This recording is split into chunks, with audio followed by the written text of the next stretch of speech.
Hello everyone, मैं हूं अश्विनी शर्मा और आज हम करने वाले हैं आरसीसी के अंदर कॉलम्स। तो कॉलम्स शुरू कर रहे हैं हम आज।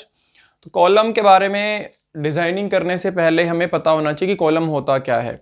तो कॉलम बेसिकली जो जनरलाइज्ड आपको अभी तक जो इसकी डेफिनेशन पता होगी वो ये होती है कि ये आपका जो वो कंपोनेंट होता है जिसके ऊपर एक्सियली जो फोर्सेस हैं वो काम करते हैं, कंप्रेसिव फोर्सेस बेसिकली। इस तरह का मतलब ये बीम ही है एक तरह का, बस ये क्या है लॉन्गिट्यूडनली इस तरह से आपका प्लेस किया गया है और इसके ऊपर लोड्स जो होंगे, फोर्सेस जो आएंगे वो एक्सियली आते हैं नॉर्मली। ठीक है, एक्सियली फोर्सेस आते हैं और कंप्रेसिव फोर्सेस आते हैं इसके अंदर। एक्सियल कंप्रेसिव फोर्स हम कॉलम के अंदर देते हैं। अब सिर्फ एक्सियली नहीं होता, वो मैं आपको बताऊं। नॉर्मली बोल देते हैं हम जनरल भाषा में कि एक्सियल कंप्रेसिव लोड आता है हमारे कॉलम के ऊपर, बट इसके अंदर इसेंट्रिसिटी भी हो सकती है। ठीक है, मतलब बेंडिंग स्ट्रेसेस भी आ सकती हैं इसके अंदर, बट वो हम लिमिट कर देते हैं, ज़्यादा नहीं आने देते। ठीक है, देखेंगे आगे, उसको भी स्टडी करेंगे कि अगर इसेंट्रिसिटी आती है या बेंडिंग स्ट्रेसेस आती हैं तब मैं इसको कैसे डिज़ाइन करूंगा। तो अभी के लिए हमें पता होना चाहिए कि एक आपका मेंबर है जिसके ऊपर एक्सियल कंप्रेसिव स्ट्रेसेस आती हैं, उसको मैं लॉन्गिट्यूडनली क्या करता हूँ, लोड करता हूँ कंप्रेसिव फोर्सेस के साथ में। अब दो चीज़ें होती हैं बेसिकली, एक आपका कॉलम या फिर स्ट्रट, यूसेज के हिसाब से नाम बदल दिया जाता है बस। ठीक है, एक ही बात है। कॉलम होता है एक होता है पेडेस्टल। तो एक आपका कॉलम होगा और एक होगा पेडेस्टल। तो पेडेस्टल और कॉलम में हमारी क्या डिफरेंस है। कॉलम और पेडेस्टल मतलब दोनों के दोनों आपके वर्टिकल कंपोनेंट्स ही रहेंगे इस तरह से, बट इनका जो नेमिंग है वो कैसे अलग अलग हो जाएगी। यहां पर नेमिंग का मतलब किसको कॉलम कहूंगा और किसको पेडेस्ट्रल कहूंगा मैं, वो कैसे होगी ये डिसाइड करी जाती है एक रेशो पे। रेशो मतलब लीस्ट आपकी जो एल इफेक्टिव है बेसिकली, इफेक्टिव लेंथ अगर हमारी लीस्ट लेटरल डायमेंशन उससे उसके 3 गुना से ज्यादा है, मतलब सपोज मैं बात करता हूं, ये हमारा कोई भी एक कंपोनेंट था, ये इसकी विड्थ है, ये इसकी डेप्थ है और ये इसकी सपोज लेंथ है यहां पर।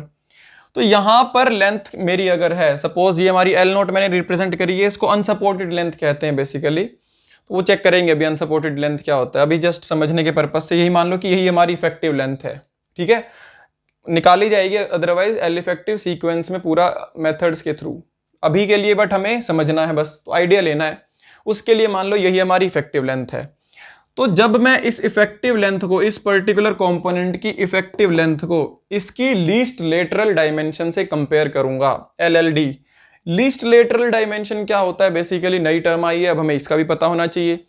लीस्ट लेटरल डायमेंशन का मतलब है जो ये लेंथ है इसके 90 डिग्रीज पर, मतलब ये जो लंबाई थी इसके 90 डिग्रीज पर, मतलब या तो ये या फिर ये, इन दोनों में से, मतलब B या फिर D, इन दोनों में से जो छोटा होगा, जिसकी वैल्यू कम होगी, ठीक है, उसी के साथ मैं इसकी लंबाई को कंपेयर करूंगा, इफेक्टिव लेंथ को बेसिकली। अगर वो मेरी 3 times of least lateral dimension से ज्यादा हुई तब मैं इसको कॉलम कह दूंगा। ठीक है, अगर नहीं होती तो मैं इसको पेडेस्ट्रल बोलता हूं। पेडेस्ट्रल है ये, पेडेस्ट्रल नहीं तो पेडेस्ट्रल। तो ये हमारा यहां पर क्या हो गया, इसको समझने का तरीका हो गया। क्या लंबाई जो एल इफेक्टिव है उसको किससे कंपेयर करूंगा, जो विड्थ या फिर डेप्थ बच गई, least lateral dimension. Lateral dimension का मतलब इसके 90 डिग्रीज पे जो डायमेंशन होगी, 90 डिग्रीज पर कौन कौन सी है, एक ये है और एक ये है। ठीक है, इसके 90 डिग्री पे। तो अब इन दोनों में से क्या चेक करूंगा, जो सबसे कम होगी वही मेरी लीस्ट लेटरल डायमेंशन कहलाएगी, उसको 3 टाइम्स मल्टीप्लाई करूंगा, फिर मैं कंपेयर करूंगा क्या मेरी इफेक्टिव लेंथ 3 टाइम्स LLD से बड़ी है या छोटी है। बड़ी या छोटी, उसके बेसिस पर क्या डिसाइड करूंगा, कॉलम है या फिर पेडेस्ट्रल है। तो अगर बड़ी आती है लेंथ हमारी तो उसको कॉलम बोल दूंगा, अगर हमारी एल इफेक्टिव छोटी आएगी least lateral dimension 3 times least lateral dimension से, तो पेडेस्ट्रल कह दूंगा। ठीक है, दोनों ऑलमोस्ट सेम ही रहते हैं, कोई दिक्कत नहीं है, कोई भी ऐसा वो नहीं है, बस ये थोड़ा बड़ा है, आप मान के चलो ये थोड़ा सा बड़ा होगा और ये थोड़ा छोटा हो जाएगा। ठीक है, देखने में यही डिफरेंस रहेगा। इसके अंदर अगर ये पेडेस्ट्रल है हमारा तो इसके अंदर हम मिनिमम स्टील बार जो है, मिनिमम एरिया जो स्टील का होगा 0.15% जो है वो दे सकते हैं यहाँ पर। ये चीज़ क्लियर? तो ये इतना ज़्यादा कोई वो नहीं है, मतलब बड़ी बात नहीं है, जो आप अगर किसी को याद रहे तो रख सकते हो, अदरवाइज कोई ज़रूरत नहीं है। मेन चीज़ें हमारी यहाँ पर आती हैं। अब कॉलम के डिज़ाइन करने से पहले हमें डिज़ाइनिंग में जो जो चीज़ें चाहिए होंगी उनको समझ लेते हैं। डिज़ाइनिंग में जब हम जिस जिस चीज़ का इस्तेमाल करेंगे वो हमें पहले पता होंगे तो डिज़ाइन करते टाइम बहुत आसानी रहेगी। तो सारी चीज़ें एक एक करके यहाँ पर समझते हुए चलेंगे। सबसे पहली बात जो कि मैंने यहाँ पर ही आपको बताई थी, अनसपोर्टेड लेंथ। तो यही टॉपिक पहले पढ़ लेते हैं कि अनसपोर्टेड लेंथ या फिर इफेक्टिव लेंथ ये क्या होती हैं। ठीक है, कौन सी लेंथ को मैं अनसपोर्टेड लेंथ कहूंगा और कौन सी लेंथ को इफेक्टिव लेंथ कहूंगा, और कैसे इनको कैलकुलेट किया जा सकता है ये मुझे पता होना चाहिए जब मैं डिजाइनिंग करूंगा। तो अनसपोर्टेड लेंथ के बारे में समझते हैं पहले क्या होता है। एल नोट से डिनोट किया जाता है। अनसपोर्टेड लेंथ आपकी वो लेंथ होती है clear height of column between restraints in lateral direction. मतलब बिल्कुल साफ हाइट है, क्लियर हाइट है, इसके बीच में कोई दूसरा कंपोनेंट नहीं आ रहा। क्लियर हाइट किस किस के बीच में है? ये बिटवीन रिस्ट्रेंट्स इन लेटरल डायरेक्शन। रिस्ट्रेंट्स मतलब हमने पहले भी पढ़ा था, लेटरल स्टेबिलिटी के टाइम पे रिस्ट्रेंट्स लगा देते हैं हम। जो लेटरल डायरेक्शन में, मतलब ये इसकी सपोज इस तरह से लंबाई थी कॉलम की, इसकी लेटरल डायरेक्शन कौन सी होगी? एक ये हो जाएगी और एक ये हो जाएगी। ये दो लेटरल डायरेक्शंस हैं। अब इसकी और इसकी यहां पर कोई भी हो सकता है। इनके अंदर यहां नीचे से लेकर जो डिस्टेंस हमारा क्लियर हाइट मिलेगी हमें इन रिस्ट्रेंट्स के बीच में, सपोज ये इस तरह से है, ये ऐसे था, तो यहां से यहां तक जो क्लियर हाइट मिलेगी, क्लियर डिस्टेंस मिलेगा, एकदम साफ, बीच में कुछ और नहीं आना चाहिए, वो हाइट हमारी क्या कहलाएगी? Unsupported length. एल नोट से डिनोट किया जाएगा इसको। ये क्लियर सबको? इसको देख लेते हैं कि कैसे नजर आएगी हमारी। सपोज ये मेरा एक कॉलम था, सपोज मेरा ये कॉलम है यहां पर, ये जो आपको ब्लैक कलर में दिखाई दे रहा है ये कॉलम है। इसके अंदर ये क्या है? एक बीम इधर जा रहा है, ये कुछ इस तरह से, ठीक है, यहां पे नजर आएगा आपको कि ये जो बीम है ये आपको इस तरह से जाता हुआ नजर आएगा, ये ऐसे, ठीक है। ये इधर भी आगे की तरफ भी मूव कर रहा है ये, और एक बीम आपको इधर की तरफ नजर आएगा जाता हुआ, ये ऐसे। ये इसको आप ऐसे समझो कि ये आपका कॉलम नजर आ रहा है आपको ऐसे, और एक बीम ऐसे नजर आएगा। देखो ये कॉलम था, एक ऐसे नजर आ रहा है बीम और एक ऐसे, तो ये इस तरह से आपको नजर आएंगे, ये ऐसे। ये जो चीज नीचे ये जो है ये क्या है? कॉलम। ये ब्लू वाला क्या है आपका? एक बीम गया हुआ है, और ब्लैक वाला भी दूसरा बीम यहां से पास कर रहा है। ये ब्लैक और ब्लू जो है ये दोनों के दोनों क्या है? इसके लेटरल डायरेक्शन में बीम्स गए हुए हैं। इसके 90 डिग्री पे ये भी, और ये भी 90 डिग्री पे ही है, दोनों 90 डिग्री पे हैं, ये इस तरह से गए हुए हैं। यही अरेंजमेंट मैंने यहां पर शो करी हुई है इस तरह से। ये चीज क्लियर सबको? अब देखो यहां पर जब मैं चेक करूंगा अनसपोर्टेड लेंथ, तो अबाउट एक्स एक्स और अबाउट वाई वाई अलग अलग आएंगी हमारी, ठीक है। कैसे आएंगी वो देखो, ये मैंने आपको बीम बता दिया, ये सपोज बीम ए है और ये आपका बीम बी है, ठीक है। ये वाई वाई डायरेक्शन है, ये आपकी एक्स एक्स डायरेक्शन है। अब यहां पे मैंने जो डिनोट किया हुआ है इसी को मैंने क्या किया, अब एलिवेशन में देखता हूं, ये चीजें बाद में देखेंगे। एलिवेशन में जब मैं यहां पर इसको स्टडी करता हूं तो ये बीम ए मुझे कुछ ऐसा नजर आता है, ये बीम ए मुझे कुछ ऐसा नजर आएगा, ये इस तरह से, और इस तरह से हमें यहां पर ये बीम बी नजर आएगा जो कि इधर गया हुआ है, ये बीम बी है, ये ऐसे नजर आएगा, और कॉलम ऐसे नजर आ रहा है हमारा। ये जो चीज यहां पर मुझे ऐसे नजर आ रही है। अब जब मैं यहां पे अबाउट सपोज एक्स एक्स में यहां पर क्या निकालना चाहता हूं, या about Y Y unsupported length, तो क्या करूंगा? ग्राउंड से, यहां से मैं क्या करूंगा, ये जो मेरा ग्राउंड है यहां से लेकर इस वाले बीम तक, मतलब ये वाले ब्लैक वाले बीम तक, नीचे से लेके यहां तक का जो भी मुझे क्लियर डिस्टेंस मिलेगा, सपोज ये ग्राउंड है आपका, या कोई स्लैब आपने नीचे कास्ट की हुई है, तो यहां से लेकर यहां तक का जो आपको क्लियर डिस्टेंस मिलेगा वही क्या हो जाएगा? L01 जो है अनसपोर्टेड लेंथ। ये आपकी अबाउट एक एक्सिस आ जाएगी, ये चीज क्लियर, ये आपके आ गई। यहां पर अभी बताऊंगा मैं किसके अबाउट कौन सी है, वो चीज अभी देखेंगे। अभी बस आप ये देखो कि वो नजर कैसे आ रही है, ये चीज क्लियर। अब दूसरी, ये एक इस बीम से मैंने मेजर करी, ये भी लेटरल डायरेक्शन में रिस्ट्रेन था, यहां से मेजर करी। दूसरी अब क्या कर सकता हूं, ये रेड वाले से यहां से मेजर कर सकता हूं।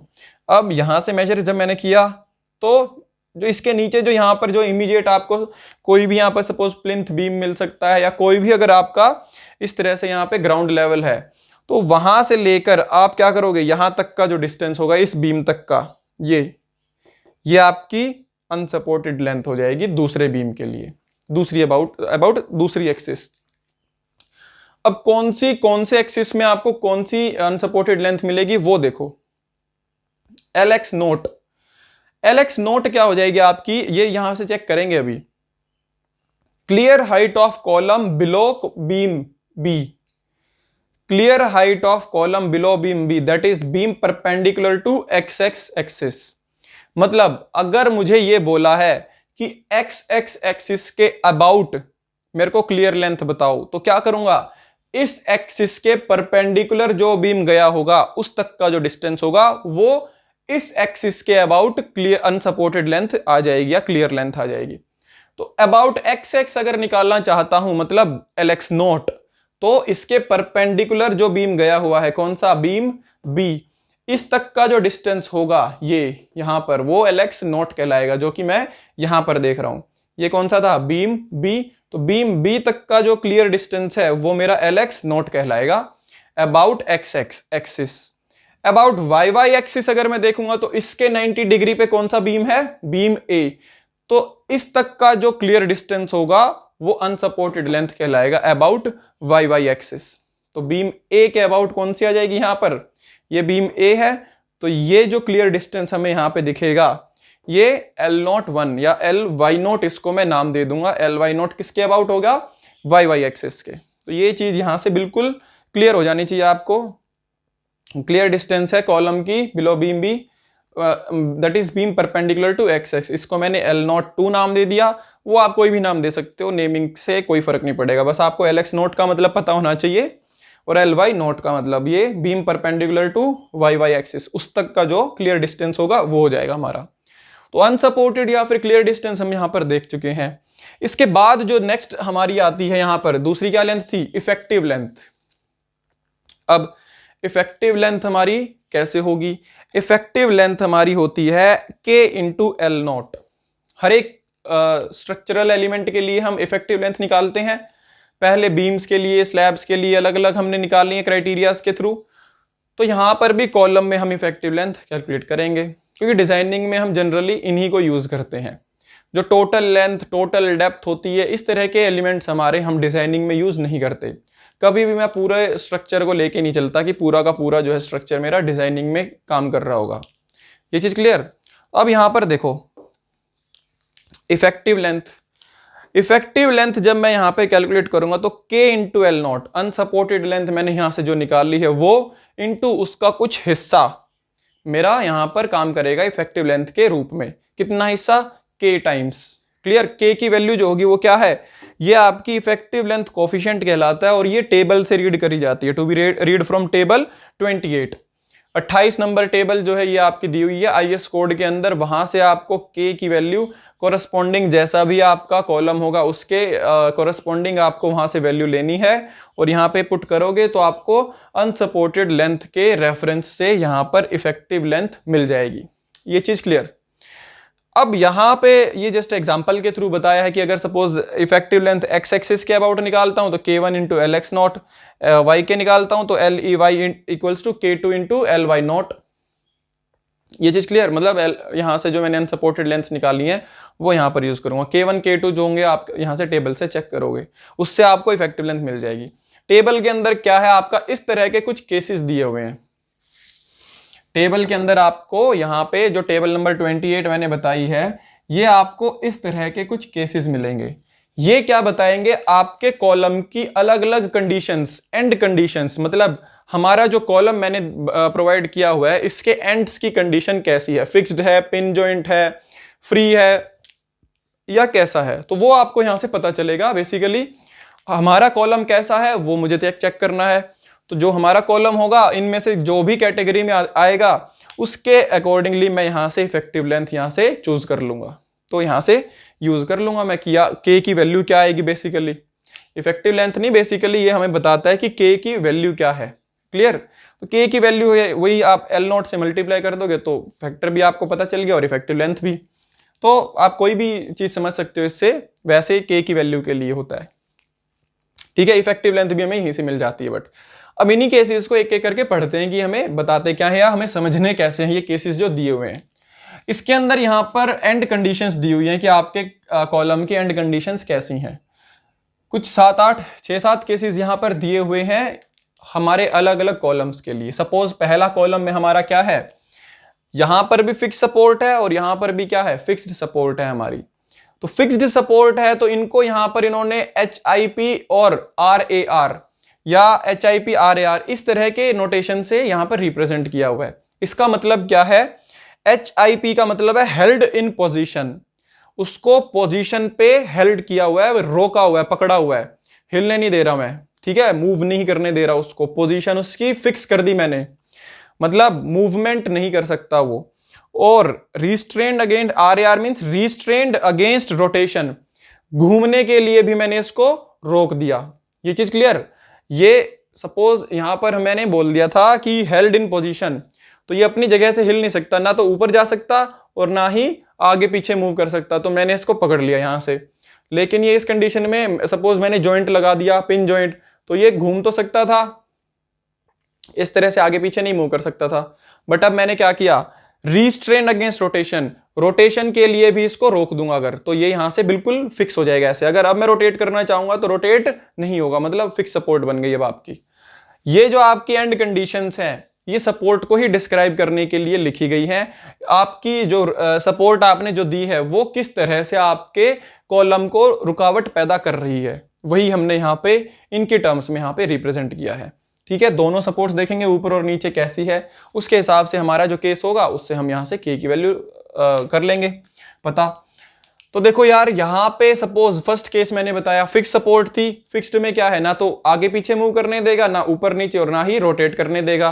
तो हेल्ड इन पोजीशन भी होगा, मूव भी नहीं करने देगा, और रिस्ट्रेन्ड अगेंस्ट रोटेशन भी होगा, इसको मूव रोटेट भी नहीं करने देगा, सेम इधर हो जाएगा। तो इसके अंदर जो इफेक्टिव लेंथ हमें जनरली देखने को मिलती है वो यहाँ पे हमें जनरली देखने को मिलती है। ठीक है, तो ये हमारी हो जाती है कुछ 0.5 L0। तो ये एक देखो दो चीजें दी हुई है यहाँ पर भी, ये भी ध्यान है रखने वाली बात है, थ्योरेटिकल और रिकमेंडेड वैल्यूज। थ्योरेटिकल वैल्यूज का मतलब है जो वैल्यूज हम यहां से इनको सॉल्व करके निकालते हैं। ठीक है, जो मैंने सॉल्यूशन सॉल्व किया और इनकी जो भी वैल्यूज आती है उसको मैंने थ्योरेटिकल वैल्यू बोल दिया। अब दूसरी वैल्यू आती है रिकमेंडेड वैल्यूज। सपोज, ठीक है, सपोज मैंने थ्योरेटिकली वैल्यू निकाल दी, सपोज यहां पर 0.5 L0 ये आ गई हमारी, तो L0/2 या फिर 0.5 L0 हमारी वैल्यू आ गई। बट IS कोड क्या रिकमेंड करेगा हमें कि इससे थोड़ी सी वैल्यू ज्यादा आप यूज कर सकते हो। ठीक है, मतलब हमें जो वैल्यूज रिकमेंड करी हैं यूज करने के लिए वो वैल्यूज इन्हीं पे बेस्ड हैं, थ्योरेटिकली पे ही बेस्ड हैं, बट वो थोड़ी सी और इंप्रूव करके हमें आगे यूज करने के लिए दे दी। ये चीज क्लियर? रिजल्ट तो यही आएंगे थ्योरेटिकली जो यहां पर आते हैं। ठीक है, रिकमेंडेड वैल्यूज का मतलब हमें उनको थोड़ा सा और इंप्रूव करके हमें दे दिया गया है कि अब आप इन वैल्यूज को यूज कर सकते हो। तो आरसीसी में जब हम डिजाइनिंग करेंगे तो हम इनको यूज करेंगे, ये जो वैल्यूज रिकमेंडेड वैल्यूज हैं जो सारी की सारी। ये चीज क्लियर? रिकमेंड हमें जो की हम तो उसी को यूज करेंगे, चाहे जैसे मर्जी आया हो रिजल्ट, हमें कोई दिक्कत नहीं है उससे। IS कोड ने बोल दिया तो मतलब फाइनल है वो चीज। तो अब यहाँ पे ऐसे ही यहाँ पर ये क्या है, सेकेंड केस, ये क्या आपका पिन जॉइंट और ये क्या है फिक्स्ड। फिक्स्ड में तो क्या रहेगा, सेम रहेगा, हेल्ड इन पोजीशन और रिस्ट्रेन्ड अगेंस्ट रोटेशन। लेकिन पिन जॉइंट में क्या है, घूम सकता है। ठीक है, मतलब ये इस तरह से रोटेट कर सकता है ना, तो ये रोटेशन तो अलाउड होती है, तो रोटेशन अलाउड है, तो रिस्ट्रेन्ड अगेंस्ट रोटेशन तो नहीं होगा, तो इसका मतलब not restrained against rotation, NRAR मतलब नॉट। और पोजीशन पे तो मैंने बताया कि आगे पीछे ऊपर नीचे तो मूव कर नहीं सकता, तो हेल्ड इन पोजीशन और नॉट रिस्ट्रेन्ड अगेंस्ट रोटेशन, ये और इधर सेम हो जाएगा। तो यहां से हमें L इफेक्टिव देखने को मिलेगी 0.7 L0 थ्योरेटिकल और 0.8 हमें रिकमेंड करिए वैल्यू। थर्ड केस जो है आपका, दोनों तरफ क्या है आपके पिन जॉइंट्स हैं, तो दोनों तरफ पिन जॉइंट्स हैं तो दोनों तरफ क्या रहेगा, रोटेशन में नॉट रिस्ट्रेंड, लेकिन पोजीशन पे रिस्ट्रेंड रहेगा, हेल्ड इन पोजीशन होगा। तो दोनों तरफ हेल्ड इन पोजीशन होगा और रोटेशन में नॉट रिस्ट्रेंड अगेंस्ट रोटेशन और नॉट रिस्ट्रेंड अगेंस्ट रोटेशन। तो ये हो गया हमारा केस इसका। ये जो एक केस आ गया हमारा, इसके अंदर क्या है, इसको देखो समझना एक बार। ये तो आपकी क्या है, फिक्स्ड सपोर्ट है। फिक्स्ड सपोर्ट पे मैंने क्या किया, हेल्ड इन पोजीशन और रिस्ट्रेंट अगेंस्ट रोटेशन, सेम जैसे चलता आ रहा था हमारा फिक्स्ड सपोर्ट पे कि भाई ना तो घूम सकता और ना ही ये रोटेट कर मूव कर सकता ऊपर नीचे दाएं बाएं। तो ये तो सेम हो गया, इसमें तो कोई दिक्कत नहीं है। यहां पर आपकी जो सपोर्ट है वो कैसी है, ये देखो, रिस्ट्रेंट अगेंस्ट रोटेशन, घूम नहीं सकता लेकिन not held in position, not held in position. ये कैसा है आपका, ये केस है आपका कुछ गाइडेड रोलर टाइप सपोर्ट, ठीक है, जिसके अंदर आपका जो दरवाजा, आप जो चैनल वाला दरवाजा होता है, आप इस तरह से खिड़की जो खोलते हो, ठीक है, आपकी अलमारी वगैरह पे भी देखते हो तो इस तरह से जो ड्रॉर्स खुल जाती हैं, ठीक है, जो दरवाजे इस तरह स्लाइडिंग डोर जिसको बोलते हैं, उस तरह के जो डोर्स होते हैं, तो उनमें क्या है, मूवमेंट तो पॉसिबल है, मतलब नॉट हेल्ड इन पोजीशन, एक जगह नहीं रुका हुआ, वो मूव कर सकता है इधर उधर, ठीक है, बट आपका रोटेशन पे उसको क्या कर दिया मैंने, रुकावट लगा दी। वो दरवाजा हम कभी भी इस तरह से खोल या बंद नहीं कर सकते, वो सिर्फ इसी डायरेक्शन में मूव करेगा, ठीक है, आगे पीछे मूव करेगा। तो रोटेशन क्या कर दी मैंने, ब्लॉक कर दी, तो वो घूम नहीं सकता बट मूव कर सकता है आगे पीछे। तो वो क्या हो गया हमारा, ये चीज, restrained against rotation but not held in position. और यहां पर तो ये फिक्स सपोर्ट है ही, तो ये आपका एक तरह से गाइडेड रोलर सपोर्ट की तरह ये काम करेगा। इसीलिए यहां पर ये जो एंगल होता है आपका, ये 90 डिग्री है, ठीक है, क्योंकि इसने इसको रोका हुआ है, एंगल थीटा जो है वहां पर यहां पर सेम रहेगा, ठीक है। अब इसके बाद यहां पर नेक्स्ट जो हमारी, इसमें भी सेम हमारी एल नोट हमारी लेंथ आएगी और 1.2 एल नोट मैंने रिकमेंड कर दी। नेक्स्ट जो केस है, not held in position, same move कर सकता है, बट यहां पर क्या बोल दिया, पार्शियली रिस्ट्रेंड अगेंस्ट रोटेशन, मतलब, और नीचे तो सेम ही है, पार्शियली रिस्ट्रेंड अगेंस्ट रोटेशन का मतलब हो गया कि कुछ परसेंट वो यहां पर रोटेट कर सकता है, पूरा भी नहीं कर पाएगा, पार्शियली मैंने उसको रिस्ट्रेंड किया हुआ है, ठीक है, मतलब पूरा मूव नहीं कर पाएगा, पूरा 360 डिग्री रोटेट नहीं कर पाएगा, पार्शियली कुछ परसेंट रोटेट कर सकता है, थोड़ा बहुत वो रोटेट कर सकता है। इस तरह की अगर सपोर्ट आएगी तो हमारे यहां पर 1.5 एल नॉट जो है वो हमारी रिकमेंडेड वैल्यू यूज की जाएगी। थ्योरेटिकल कैलकुलेट नहीं करी इसलिए नहीं लिखा हुआ है यहां पर इस केस के लिए। नेक्स्ट जो है हमारा यहां पर, ये क्या हो गया, ये तो यहां पर अब क्या है, पिन सपोर्ट आ गई, पिन जॉइंट आ गया, तो पिन जॉइंट है तो क्या हो गया, मतलब रोटेट कर सकता है बट मूव नहीं कर सकता, तो नॉट रिस्ट्रेंड अगेंस्ट रोटेशन और हेल्ड इन पोजीशन, ये चीज हो गई। यहां पर ये क्या है आपका, not held in position, restrained against rotation, जो ये वाला केस था, not held in position, restrained against rotation, guided roller जैसे होता है। तो 2L नॉट आपकी दोनों 2L नॉट ही हैं, रिकमेंडेड भी और थ्योरेटिकल भी। नेक्स्ट जो है एक तरह से ये कैंटिलीवर बीम कॉलम की तरह, यहां पर फिक्स्ड और यहां पर फ्री, तो यहां पर क्या है, हेल्ड इन पोजीशन और रिस्ट्रेंड अगेंस्ट रोटेशन, और यहां पर क्या है, फ्री है, मूव भी कर सकता है, रोटेट भी कर सकता है, तो not held in position, not restrained against rotation. तो यहां पर जो हमारी रिकमेंडेड वैल्यूज हैं 2 टाइम्स ऑफ एल नॉट आएंगी, उनको मैं यहां पर इफेक्टिव लेंथ की तरह यूज करूंगा सॉल्यूशन के लिए डिजाइनिंग के टाइम पर। तो अभी हमने 2-3 पॉइंट्स देखे हैं इसके, आगे धीरे धीरे हम देखते हैं कि आगे कॉलम के स्टेप बाय स्टेप और भी काफी सारी चीजें। तो नेक्स्ट जो हमारा क्राइटेरिया है वो है शॉर्ट कॉलम और लॉन्ग कॉलम को डिफरेंशिएट करने का। तो बेसिकली 2 तरह के कॉलम्स होते हैं हमारे, शॉर्ट कॉलम और लॉन्ग कॉलम्स। शॉर्ट कॉलम किसको कहता हूं और लॉन्ग कॉलम किसको कहता हूं मैं, वो यहां से देखते हैं। सारे आपके आईएस कोड के प्रोविजंस के अकॉर्डिंगली ही सारे क्राइटेरिया बेस्ड है, यहाँ पर सभी जो चीज़ें यहाँ पे बताई गई हैं आईएस कोड की रिकमेंडेशंस को ही ध्यान में रख के बताई हुई हैं।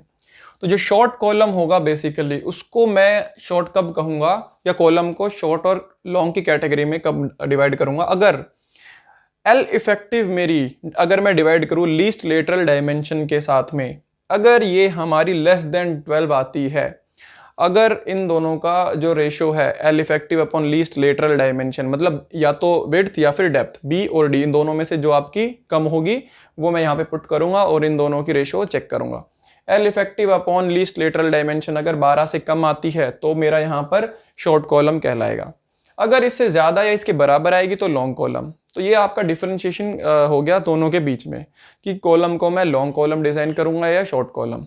ठीक है, ये आपका एक क्राइटेरिया हो गया इनको सेट करने का, डिसाइड करने का। अब नोट पॉइंट है कि यहाँ पर if only one effective length is known, अगर मुझे सपोज यहाँ पे देखो दो तरह की आपकी लेंथ है, एक आपकी इफेक्टिव लेंथ है आपकी एक्स डायरेक्शन में और एक है आपकी वाई डायरेक्शन में। सपोज मुझे दोनों डायरेक्शन में इफेक्टिव लेंथ नहीं पता, एक ही डायरेक्शन में अगर पता है तो उसी को मैं इफेक्टिव लेंथ मान लूंगा, वही हमारी एल एक्स ई और एल वाई ई जो है वो बराबर मान लूंगा मैं, और एल इफेक्टिव उसी को लेके चलूंगा जो मुझे नॉन है। ये चीज़ क्लियर? अगर सिर्फ मुझे एक पता है तब, अगर दोनों अलग अलग हैं हमारी यहाँ पर तब क्या करूँगा, तब दोनों को अलग अलग कैलकुलेट करूँगा। एल एक्स इफेक्टिव कैसे निकालूंगा, K1 into L into x not, L x not, और एल वाई इफेक्टिव क्या होगी K2 into L why not. ये दोनों निकालूंगा और फिर यहाँ से चेक करूँगा इनको कि कौन सा आप क्या वैल्यू आपकी आ रही है बेसिकली। मतलब इस तरह से एल ई एक्स अपॉन डी या फिर L E Y upon B, या ये भी देखेंगे क्राइटेरिया बेसिकली, ये भी आएगा। इसे पहले एक स्लेंडरनेस रेशियो टर्म है वो समझ लेते हैं। तो अगर मुझे सपोज एल इफेक्टिव जो है अगर एक ही नोन है, एक ही डायरेक्शन में पता है तो वही मेरी इफेक्टिव लेंथ हो जाएगी। अगर दोनों एक्स और वाई डायरेक्शन में पता है तो मैं इन दोनों की वैल्यूज कैलकुलेट करके तब यहाँ पे कंपैरिजन करूँगा, फिर उसके बेसिस पे बताऊँगा कि लॉन्ग कॉलम है या फिर शॉर्ट कॉलम है। नेक्स्ट जो आपका प्रोविजन है वो है स्लेंडरनेस रेशियो के बारे में। स्लेंडरनेस रेशियो डिटेल में पढ़ेंगे सॉम के अंदर, ठीक है, बट हमें एक ब्रीफ आइडिया चाहिए कि स्लेंडरनेस रेशियो बेसिकली होती क्या है।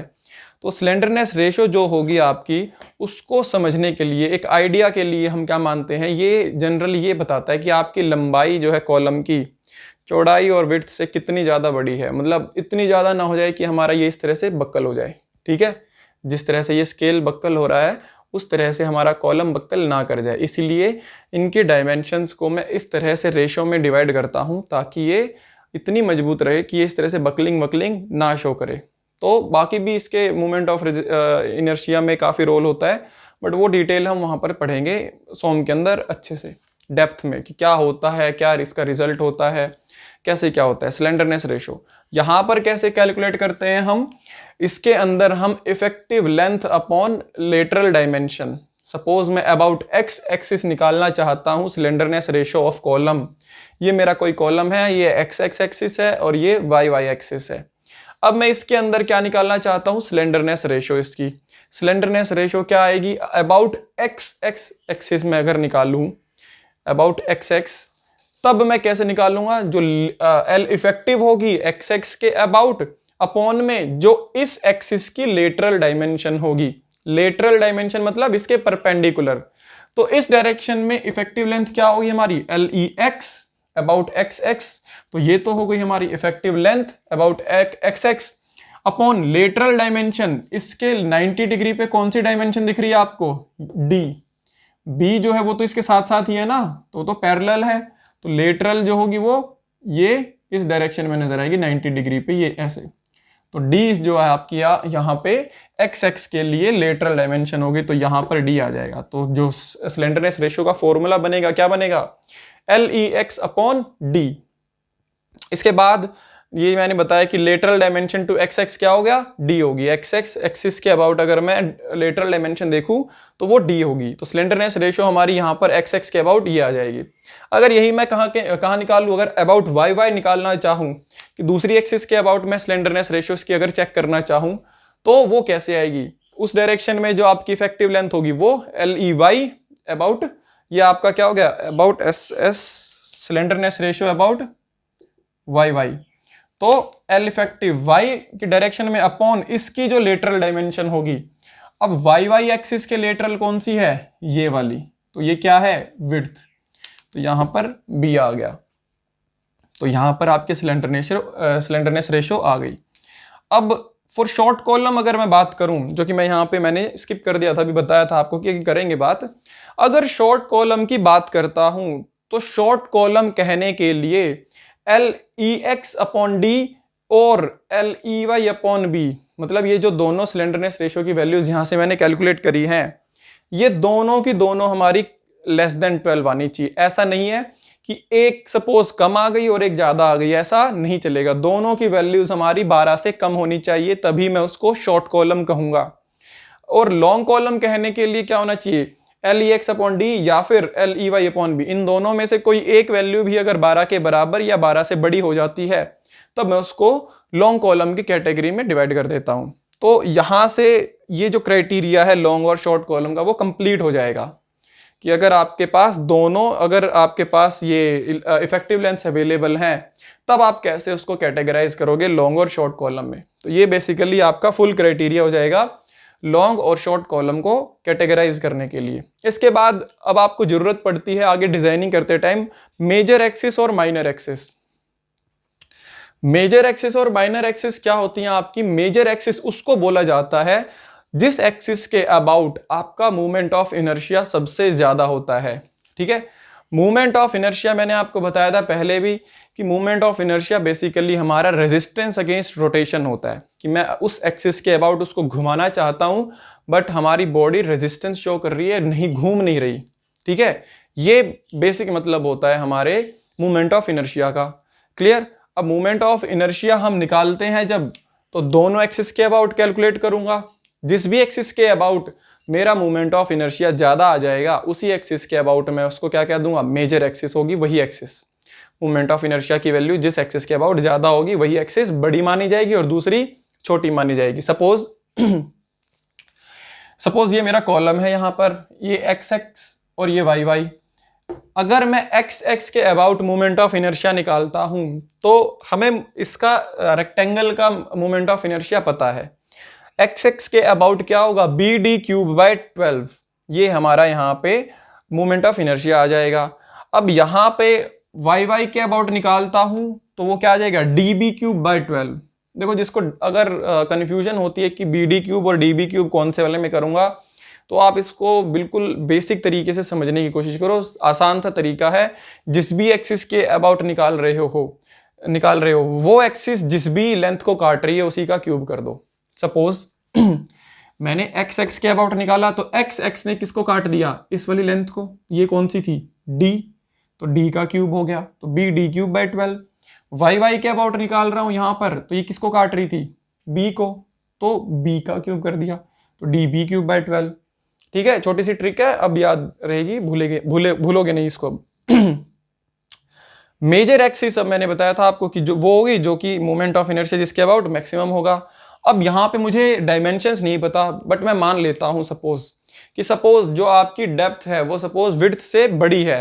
ठीक है, कुछ भी हो सकती है, बट मैं एक केस मान के आपको समझने के लिए बताता हूं। सपोज अगर डेप्थ जो है वो विड्थ से ज्यादा है, तब यहाँ के इसके अकॉर्डिंगली क्या होगा, डेप्थ ज्यादा है तो डेप्थ का क्यूब किया हुआ है, यहाँ पर विड्थ का किया हुआ है, तो ये जो फैक्टर आएगा IXX ये हमारा ज्यादा आएगा। Movement of inertia about XX हमारा ज्यादा आएगा बजाय कि IYY के। तो यहां पर इस सिनेरियो के अकॉर्डिंग मेरी XX जो एक्सिस होगी वो मेजर एक्सिस कहलाएगी और YY माइनर एक्सिस हो जाएगी हमारी। तो यही चीज मैंने यहाँ पे लिखी हुई है, XX क्या हो गई, मेजर एक्सिस, और YY माइनर। क्यों? क्योंकि मूवमेंट ऑफ इनर्शिया ज्यादा आया था इस एक्सिस के अबाउट। ये चीज क्लियर। अब दूसरी एक प्रोविजन आपका दिया हुआ है IS कोड के अंदर, वो किसके बारे में बोलता है कि आपको सभी कॉलम्स, सिर्फ एक कॉलम की बात नहीं करता, ना कोई पर्टिकुलर कॉलम, सभी कॉलम्स के बारे में जनरलाइज्ड आपकी एक प्रोविजन है कि सभी कॉलम्स को आप एक मिनिमम इसेंट्रिसिटी के लिए तो डिजाइन करोगे ही करोगे। देखो, मैंने आपको शुरुआत में बताया था कि कॉलम्स जनरली वो रहते हैं जिसके ऊपर कंप्रेसिव एक्सियल कंप्रेशन आता है। ठीक है, बट मैंने कहा था कि एक्सियल कंप्रेशन आना जरूरी नहीं है, इसके अंदर इसेंट्रिसिटी भी डेवलप हो सकती है, बेंडिंग स्ट्रेसेस भी आती हैं। ठीक है, परफेक्ट एक्सियल लोडिंग मैं नहीं कर सकता, इसीलिए मैंने क्या कहा, बट मैं ट्राई करता हूं कि इसके ऊपर बेंडिंग या जो इसेंट्रिसिटी है वो ना आए, बट मैं जितना मर्जी ट्राई कर लूं, बट प्रैक्टिकल कंडीशंस में वो इसेंट्रिसिटी डेवलप हो सकती है, क्योंकि आपके कॉम्बिनेशंस ऑफ लोड लगते हैं तो आप उसको सेफ्टी के लिए मानकर चलते हो कि आ सकती है इसेंट्रिसिटी। तो मान सकता हूं, तो मैंने IS कोड के अकॉर्डिंग क्या किया, मिनिमम इसेंट्रिसिटी कंसिडर करी कि कम से कम इतनी इसेंट्रिसिटी के लिए तो मैं इसको डिजाइन करूंगा ही करूंगा। इसेंट्रिसिटी क्या होती है, बेसिकली आपका लोड सेंट्रल एक्सिस पर सीजी पर ना लग के उससे थोड़ा दाएं बाएं लग जाए, ठीक है। जैसे कि यहां पर सपोज अगर मैं इसी से समझाना चाहूं आपको, तो यहां पर अगर आपका लोड लगता है तो कोई भी इसेंट्रिसिटी डेवलप नहीं होगी। अगर ये लोड आपका सपोज यहां की बजाय यहां लग जाता, ठीक है, 0.1 की बजाय 0.2 पे लग जाता, तो इतने डिस्टेंस की इसेंट्रिसिटी यहां पर डेवलप हो जाती, ठीक है। इसेंट्रिसिटी की वजह से अब क्या होगा, यहां पे जब लोड लगेगा तो ये इसको इस पॉइंट के अबाउट घुमा देगा, तो बेंडिंग स्ट्रेसेस आ जाएंगी, मूवमेंट्स आ जाएंगे, बहुत सारी चीजें डेवलप हो जाएंगी। तो ऐसा मैं चाहता नहीं हूं, बट आपकी प्रैक्टिकल कंडीशंस आपके हाथ में नहीं है, ठीक है। तो कुछ ऐसी कंडीशंस डेवलप हो सकती हैं कि आपकी इसेंट्रिसिटी आ जाए। इसीलिए मैंने क्या किया, मिनिमम इसेंट्रिसिटी के लिए इसको सेव कर लिया कि अगर लोडिंग कंडीशंस ऐसी हैं कि एक्सियल कंप्रेशन आ रहा है, तब भी मैं क्या करूंगा, इतनी इसेंट्रिसिटी के लिए तो इसको सेव करके ही चलूंगा, ताकि किसी भी कंडीशन में फेल ना हो। कितनी होगी वो मिनिमम इसेंट्रिसिटी, वो देखो L0 अपॉन 500, मतलब unsupported length divide by 500 plus lateral dimension upon 30, lateral dimension upon 30 या फिर 20 mm। इन दोनों में से जो वैल्यू बड़ी होगी वही मेरे लिए मिनिमम इसेंट्रिसिटी हो जाएगी। कैसे होगी देखो, सपोज अगर मैं XX के अबाउट बात करता हूं और मैंने यहां पर ड्रॉ किया है इस तरह से क्रॉस सेक्शन, तो यहां पर तो मेरा सेंटर सीजी पॉइंट लाई कर रहा था, बट मैंने क्या किया, लोडिंग जैसे यहां पे मैंने आपको दिखाई थी इधर शिफ्ट कर दी, इधर मैंने क्या किया, इसके ऊपर शिफ्ट कर दी, तो ये इस एक्सिस पे मैंने यहां पर लोडिंग लगा दी, जो मैंने PU से यहां पर शो किया हुआ है। तो ये जो आपकी इसेंट्रिसिटी नजर आ रही है, यही मेरी क्या है, मिनिमम, ई मिनिमम XX, मतलब इतनी कम से कम मैंने इसेंट्रिसिटी मानी है कि यहां तक लोड आ सकता है। तो XX अबाउट की XX एक्सिस की जो इसेंट्रिसिटी हो जाएगी वो इतनी हो जाएगी कि X एक्सिस से इतनी दूरी पर लोड लग रहा है, वही उसकी इसेंट्रिसिटी हो जाएगी। क्लियर? तो ये मिनिमम होगी ई मिनिमम XX। अब यहां पे लेटरल डायमेंशन क्या होगी XX की, D हो जाएगी। लेटरल मतलब इसके 90 डिग्री पे, तो यही है इसके 90 डिग्री पर, तो ये हो गई D। और अनसपोर्टेड लेंथ हमारी LX0 आ जाएगी, वो मैं देख लूंगा हमारे स्ट्रक्चर के हिसाब से। तो मिनिमम इसेंट्रिसिटी कितनी आ जाएगी हमारी यहाँ पर, LX0, जो कि L0 हमारी अनसपोर्टेड लेंथ थी, XX के अबाउट देख रहा हूं, तो LX0 अपॉन 500 प्लस इसके लेटरल डायमेंशन क्या थी, D, तो D/30, इसको कैलकुलेट कर लूंगा, या फिर 20 mm। इन दोनों में से जो वैल्यू बड़ी आएगी उसको मैं XX के अबाउट मिनिमम इसेंट्रिसिटी मान लूंगा। अब इतनी मिनिमम इसेंट्रिसिटी आ गई तो मैंने बताया कि बेंडिंग स्ट्रेसेस भी आ जाएंगी, घुमा देगी वो इसेंट्रिसिटी इसको। अब कितना मिनिमम आपके कॉलम के ऊपर जो है वो बेंडिंग मूवमेंट आएगा या मिनिमम मूवमेंट आएगा अबाउट XX, मिनिमम इसेंट्रिसिटी की वजह से ही आएगा। अगर ज्यादा इसेंट्रिसिटी है तो फिर वो कैलकुलेट कर लेंगे, तो वो देखते हैं। तो मिनिमम कितना आ सकता है, MUX मिनिमम PU इनटू में eccentricity E minimum XX, PU जो ये लोड लग रहा था यहां पर, इनटू में ये इसेंट्रिसिटी जो यहां पर मुझे नजर आ रही है, यही मूवमेंट नजर आएगा, ये इस तरह से रोटेट करेगा इसको, तो यही हमारा क्या आएगा, मिनिमम मूवमेंट आएगा अबाउट XX। अबाउट YY अगर मैं देखना चाहता हूं सेम चीज, तो YY के अबाउट क्या हो जाएगा, यहां पर YY एक्सिस है हमारी, इसेंट्रिसिटी ये डेवलप हो जाएगी यहां पर। अगर लोड मेरा इधर जाता है, इससे YY एक्सिस से हट जाता है, तो कितना हटा हुआ है, E मिनिमम YY। मैंने मान लिया कि इतनी दूरी तक इसके ऊपर मिनिमम लोड आ सकता है, वही मैंने E मिनिमम YY रखा है। क्लियर? L0 हमारी हो जाएगी LY0 यहां पर, और इसकी लेटरल डायमेंशन कौन सी है, ये वाली, ये जो डायमेंशन है, तो ये क्या है, विड्थ। तो मिनिमम YY कितनी आ जाएगी आपकी, E minimum LY0 upon 500 plus lateral dimension upon 30 या फिर 20 mm। इन दोनों में से जो मैक्सिमम आएगा वही मेरी मिनिमम इसेंट्रिसिटी हो जाएगी YY के अबाउट। और मिनिमम मूवमेंट कितना आ जाएगा YY के अबाउट, PU इनटू में E मिनिमम YY। अब यहां पर ये बोला है, ये तो हमने मिनिमम इसेंट्रिसिटी के अबाउट मिनिमम मूवमेंट भी कैलकुलेट कर लिया। एक प्रोविजन और बोला हुआ है, दिया हुआ है आपके IS कोड ने, कि जो कॉलम्स हैं, all columns shall be designed for, हमें नजर आ रहे थे कि सिर्फ कंप्रेशन आ रहा है, बट ऐसा नहीं है। सभी कॉलम्स को IS कोड ने कहा है कि मिनिमम इन 3 चीजों के लिए तो मुझे डिजाइन करना ही करना है। कौन कौन से, एक तो एक्सियल लोड, जो एक्चुअली लग रहा था उसके ऊपर, कॉलम के ऊपर एक्चुअली जो लोड लग रहा था, पीयू लोड जो मैं यहाँ पे आपको शो कर रहा था, उसके लिए तो करना ही करना है, वो तो आ ही रहा है। बट हो सकता है वो क्या हो, हमारा किसी एक्सिस के अबाउट इसेंट्रिक हो, एक्स एक्स के अबाउट इसेंट्रिसिटी हो, या वाई वाई के अबाउट इसेंट्रिसिटी हो, वो मुझे नहीं पता। ठीक है, नहीं पता तो क्या करूंगा, movement about X X M U X अगर कोई आता है तो, ठीक है। नहीं अगर आ रही इसेंट्रिसिटी, तब भी आप क्या करोगे, ये एम यू एक्स जिसके लिए डिजाइन करोगे एक्स एक्स, तो ये एम यू एक्स मिनिमम से कम नहीं होना चाहिए। मतलब मिनिमम इतने के लिए तो डिजाइन करूंगा ही करूंगा, अगर इससे ज्यादा आ रहा है तो उसके लिए भी करूंगा। और वाई वाई के अबाउट एम यू वाई हो गया, तो ये एम यू वाई भी हमारा एम यू वाई मिनिमम से कम नहीं होना चाहिए। मतलब कम से कम इतने के लिए तो डिजाइन करूंगा ही करूंगा, इससे ज्यादा अगर आ रहा है तो उसके लिए भी सेव करके चलूंगा। तो मिनिमम बेसिक कंडीशन, बिल्कुल मिनिमम कंडीशन क्या हो गई आपकी, 3, P U M U X minimum और एम यू वाई मिनिमम। अगर इनसे ज्यादा कोई चीज आ रही है तो उसके लिए डिजाइन करूंगा, अदरवाइज कम से कम कंडीशंस तो आपके पास यहां पर मिल ही गई हैं जिसके लिए कॉलम को डिजाइन करना है। ये 3 चीजें आपको याद रखनी है, जब भी डिजाइन करेंगे इन 3 चीजों के लिए ही करेंगे। इसके बाद देखते हैं नेक्स्ट लेक्चर में, तब तक के लिए पढ़ते रहिए और बढ़ते रहिए। Thank you.